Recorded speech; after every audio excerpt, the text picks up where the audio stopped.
Bonjour à tous et toutes, bienvenue sur la Voie intime. Troisième jour de ce chemin initiatique. Donc les deux précédents jours, nous avons eu le fou et l'empereur. Et maintenant, nous allons voir le troisième tirage de ce chemin initiatique que nous faisons aujourd'hui. Voir un petit peu qu'est-ce que ça veut nous dire. Allez. Hop, c'est parti.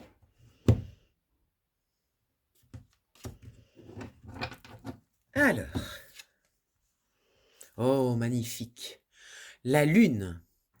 Regardez-moi cette carte comme elle est belle, elle est magnifique. Je vous rappelle que c'est l'illustrateur Gustave Doré qui fait ces cartes et c'est vraiment absolument magnifique. Alors la lune, qu'est-ce qu'elle représente? La lune, elle nous parle de ce qui est caché. Elle nous parle d'une énergie, des émotions. Voilà, le soleil, on parle d'action et la lune, on est plus dans l'émotionnel. Donc là, elle nous parle de ce qui est caché dans notre émotionnel. Après le fou qui voulait absolument partir dans ce voyage initiatique en laissant derrière lui ce vieux manteau, toutes ces vieilles énergies, l'empereur qui nous a signifié qu'il fallait pas avoir peur, qu'il fallait avancer, sortir de sa zone de confort, maintenant on a envie de nous parler de notre émotionnel et de tout ce qui est caché dans notre émotionnel, cette partie inconsciente. Je vous rappelle que l'inconscient est le grand livre de notre vie. Dans l'inconscient, nous avons toute notre histoire, depuis notre naissance jusqu'à notre mort. Or là, on nous signifie qu'il y a des choses cachées, peut-être des choses que l'on ne voit pas et qui sont encore actives. Alors, évidemment, comment désactiver des choses qui sont dans notre inconscient, dans la mesure où on n'a aucune maîtrise de notre inconscient, il nous envoie des informations par notre intuition et parfois aussi par des peurs qui sont reprises par le mental et qui sont là pour nous protéger en fait, par rapport à d'éventuels dangers que nous aurions dans un futur hypothétique. Alors, effectivement, quand quelque chose est caché, il peut être actif. Et comment désactiver les choses qui sont cachées? Eh bien, j'aurais tendance à vous dire, un tirage par exemple avec moi je travaille sur, l'inconscient et donc, par les cartes, par le biais des cartes, votre inconscient communique avec vous et monte dans la lumière de la conscience des choses très importantes pour vous.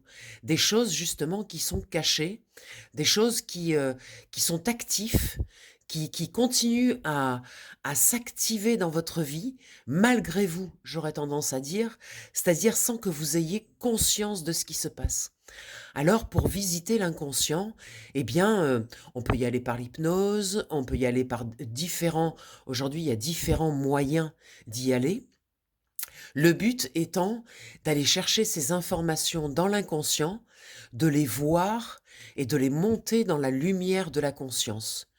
Une fois que ces événements, ces choses sont dans la lumière de la conscience, elles sont automatiquement désactivées. Pourquoi? Parce que quand on est conscient des choses, c'est plus actif malgré nous. Donc en fait, ça se désactive automatiquement. Alors bien sûr, on peut, le faire avec le système des tirages de moi j'aime beaucoup la façon dont je tire les cartes parce qu'en fait, grâce aux cartes, comme vous tirez vos propres cartes, votre inconscient utilise les cartes pour mettre dans la lumière de la conscience de l'information. Voilà. Donc la lune nous parle de ça, elle nous parle de choses qui sont cachées, qui sont actives et aussi elle nous parle de l'émotion. Parce que la lune, c'est vraiment une carte qui est très basée sur l'émotionnel. Donc des émotions qui parfois débordent et on comprend pas très bien pourquoi. Parfois on peut se retrouver à pleurer ou à être en colère ou à avoir des sentiments qui nous traversent et où l'émotionnel déborde complètement. On est complètement dépassé par ce qui se passe. On sent que ce qui se joue en fait est beaucoup plus grand que le simple fait qui a déclenché cette émotion. Donc c'est comme si, moi j'aurais tendance à dire quand on pleure par exemple, pour un événement qui se passe dans notre vie et puis tout d'un coup on sent une vague d'émotions qui nous traverse et puis on se retrouve à pleurer, mais d'une force et on se dit: «Mais c'est pas possible, ça peut pas être juste cet événement qui provoque ces pleurs». C'est tellement, ça me transporte tellement. En fait, l'inconscient profite de ce lâcher de grappe, de ces pleurs, pour envoyer plein de choses dont on n'a pas pleuré, par exemple. Des événements dans notre vie où on a retenu les larmes et donc ce lac de tristesse a besoin de se vider et on profite de cette occasion pour vider un petit peu plus le lac de tristesse. Donc là, par rapport à notre voyage initiatique, j'entends qu'il faut profiter de cette occasion, de ce mouvement en avant pour continuer à lâcher eh bien, toutes ces vieilles émotions, à les porter dans la lumière de notre conscience et à accueillir, à ne plus essayer de les cacher, de les mettre sous le tapis, mais de leur laisser une vraie place, de les accueillir dans notre vie. Parce qu'on est fait d'émotions. On est complètement, on est des êtres sensibles, on est des êtres émotionnels et nos émotions sont très importantes. Il faut accepter de les traverser. C'est très important de ne pas les mettre sous le tapis, de ne pas les cacher, de ne pas faire la guerrière ou le guerrier et puis laisser de côté nos émotions.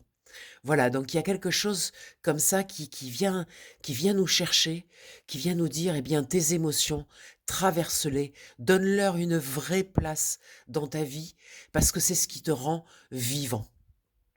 Voilà, voilà pour ce troisième jour. On continue demain. Je vous embrasse bien fort et puis à demain pour une autre carte et un autre tirage. Je vous embrasse. Bye bye.